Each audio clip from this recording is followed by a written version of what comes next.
بسم اللہ الرحمن الرحیم۔ السلام علیکم۔ میں doctor Javed Iqbal Malkani child specialist کے طور پہ کام کر رہا ہوں۔ آج ہم بات کریں گے سیلیک ڈیزیز کے اوپر۔ سیلیک ڈیزیز کے حوالے سے ڈسکس کریں گے، جس کا نام سنتے ہی کافی سارے لوگ پریشان ہو جاتے ہیں۔ تو سیلیک ڈیزیز کے حوالے سے ہم مکمل ڈسکس کریں گے انشاءاللہ۔ تو آپ دیکھ رہے ہیں میرا یوٹیوب چینل اور فیس بک، تو آپ سے ریکویسٹ ہے کہ یوٹیوب چینل اور فیس بک کو سبسکرائب اور فالو ضرور کیجیے گا۔ بہت شکریہ۔ تو سب سے پہلے ہم ڈسکس کرتے ہیں، میرے ساتھ ایک بچہ بیٹھا ہے، تو ماشاءاللہ آپ اس سے باتیں سن کے آپ حیران ہو جائیں گے کہ یہ بھی ایک سیلیک ڈیزیز کا پیشنٹ ہے۔ پیشنٹ آپ بالکل نہ کہیں کہ بالکل نارمل زندگی گزار رہا ہے، اور ماشاءاللہ نارمل کلاس ہے، کوئی ایشو نہیں ہے، کوئی مسئلہ نہیں ہے۔ ہم ان سے کویسچن کرتے ہیں، آپ کو اندازہ ہو جائے گا، اس کے بعد میں مکمل ڈسکس کروں گا۔ جی السلام علیکم۔ وعلیکم السلام۔ بیٹا زور سے بولو ذرا، کیا نام ہے آپ کا؟ محمد تصور اقبال۔ تصور اقبال۔ بیٹا کون سی کلاس میں پڑھتے ہو آپ؟ 9th کلاس میں۔ اچھا یہ بتاؤ، یہ جو بیماری ہے اس کو آپ کو کب پتہ چلا تھا؟ پہلے میں بس 4 سال کا ہوں گا۔ ہاں زور سے بولیں بیٹا۔ 4 یا 5 سال کا ہوں اچھا گا۔ کون سی کلاس میں پڑھتے ہیں؟ 9th۔ اچھا ماشاءاللہ، مزے کی بات یہ ہے کہ یہ بچہ 9th کلاس میں پڑھ رہا ہے اور کلاس میں ٹاپ بھی کرتا ہے۔ یہ ایک بڑی اچھی بات ہے، اور بہت ذہین اور بہت چلاک بچہ ہے۔ تو اور یہ بھی بتا چلوں کہ حرکتیں بھی بہت زیادہ کرتا ہے، تو اس کے ماں باپ بھی کافی شکایتیں کرتے ہیں کہ کیونکہ ظاہری بات جو زیادہ ذہین ہوتا ہے، ایک ہمارے اساتذہ کہتے تھے کہ وہ حرکتیں بھی بڑی کرتے ہیں، تو کھیلتے بہت زیادہ ہیں، ایسی چیزیں۔ تو اس سے ہم کویسچن کرتے ہیں۔ اچھا بیٹا آپ یہ بتائیں کہ کیا کھاتے ہیں؟ چاول وغیرہ یا جو گندم کی چیزیں نہیں بنی ہوئی وہی والی۔ اچھا گندم کی چیزیں آپ نہیں کھاتے؟ نہیں۔ اچھا چاول کھاتے ہیں؟ جی۔ اور اس کے علاوہ اور کیا کھاتے ہیں؟ چاول، چنا، مکئی۔ مکئی بھی کھاتے ہیں؟ جی۔ ٹھیک ہے۔ اور سموسہ پکوڑے؟ نہیں۔ بالکل بھی نہیں کھاتے؟ نہیں۔ اور اس کے علاوہ بہر کی چیزیں جیسے فروٹ وغیرہ وہ کھاتے ہیں؟ فروٹ وغیرہ کھاتے ہیں، اگر باہر کی چیزیں جو جوس بنا ہوتا ہے باہر کی چیزوں کا وہ نہیں کھاتے۔ اچھا بیٹا آپ کو کوئی مسئلہ ہوتا ہو کہ الٹی موشن لگے رہتے ہوں، یا بالکل ٹھیک ہیں آپ ماشاءاللہ؟ جی اب ٹھیک ہوں۔ بالکل ٹھیک ہیں؟ جی۔ کبھی کوئی جیسے باقی آپ کے ساتھ دوست رہ رہے ہوتے ہیں، کبھی آپ کو محسوس ہوا ہے کہ یار میں سیلیک ڈیزیز کیوں ہے مجھے؟ نہیں۔ بالکل اوکے ہیں، بالکل نارمل زندگی گزار رہے ہیں؟ جی۔ چلیں ٹھیک ہے، بہت شکریہ۔ جی تو آپ نے دیکھا یہ تصور اقبال ماشاءاللہ بہت ہی بریلینٹ بچہ ہے۔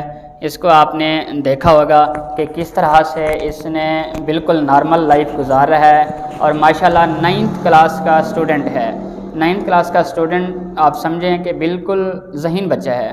تو ہم اب بات کرتے ہیں سیلیک ڈیزیز کے اوپر۔ مختصر میں آپ کو بتاتا جاؤں کہ سیلیک ڈیزیز ایک ایسی بیماری ہے جس میں گندم کی ایک گلیوٹن ہے، گلیوٹن سے الرجی ہو جاتی ہے۔ ہمارا جسم جو ہے وہ اس کے خلاف الرجک ریئیکشن ہونا شروع ہو جاتا ہے، مطلب کہ اس کے خلاف اینٹی باڈیز بننا شروع ہو جاتی ہیں۔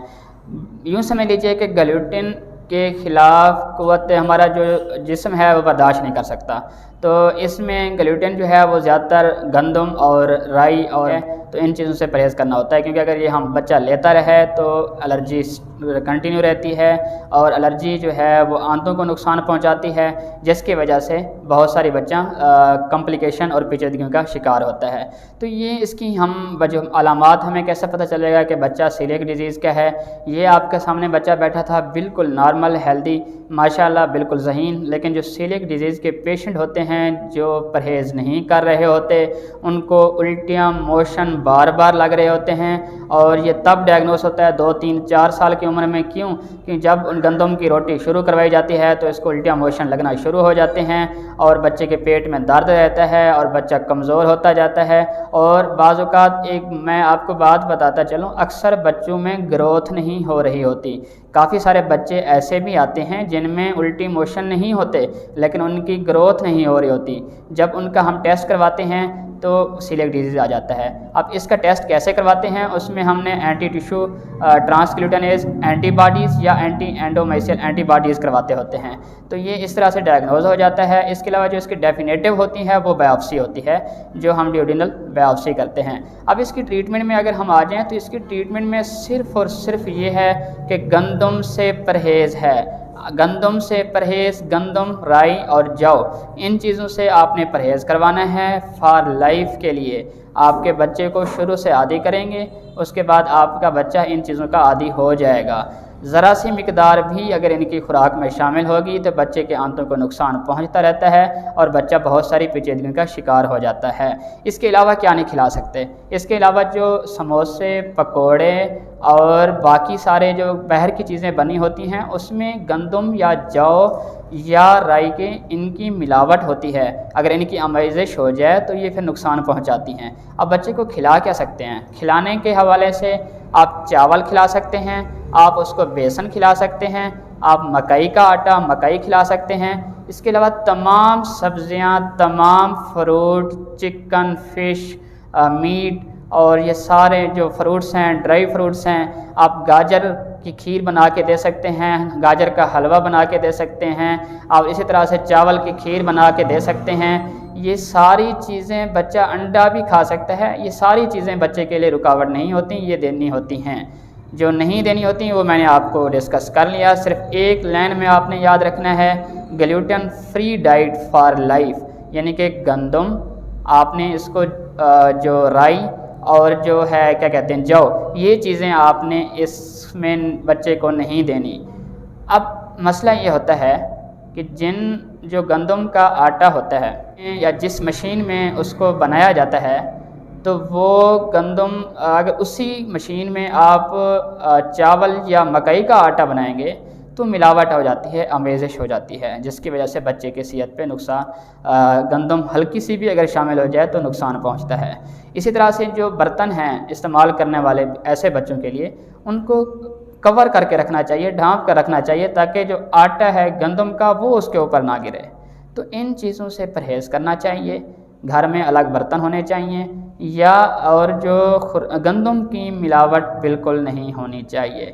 اگر ہلکی سی گندم کی ملاوٹ ہو گئی تو آنتوں میں نقصان ہوتا رہتا ہے، سمٹم نام بھی ہیں لیکن جو آنتیں ہیں وہ افیکٹ ہوتی رہتی ہیں اور آخر کار بہت زیادہ پیچیدگیوں کا نقصان ہو جاتا ہے۔ ہمارے پاس ہاسپٹل میں بچے آتے ہیں، آپ یقین کریں بچے کمزور ہوتے ہیں، بے ہوش ہو چکے ہوتے ہیں، حالانکہ انہیں بتایا بھی کیا ہوتا ہے کہ بیسیلک ڈیزیز ہے، اس کو گندم سے پرہیز کروانا ہے، اور کہتے ہیں کہ ہم تو گندم تو ہمارا بچہ کھاتا نہیں ہے، لیکن باہر سے بچہ چاکلیٹ کھا رہا ہوتا ہے، باہر سے بچہ بسکٹ کھا رہا ہوتا ہے، سموسے، پکوڑے، یہ ساری چیزیں کھا رہا ہوتا ہے، جس کی وجہ سے وہ گندم کا آٹا آمیزش ہوتی ہے اور بچہ بیماریوں کا شکار ہوتا رہتا ہے، اور بچے ایون کی ڈیتھ بھی ہو جاتی ہے، خدا نہ خواستہ، اللہ معاف کرے۔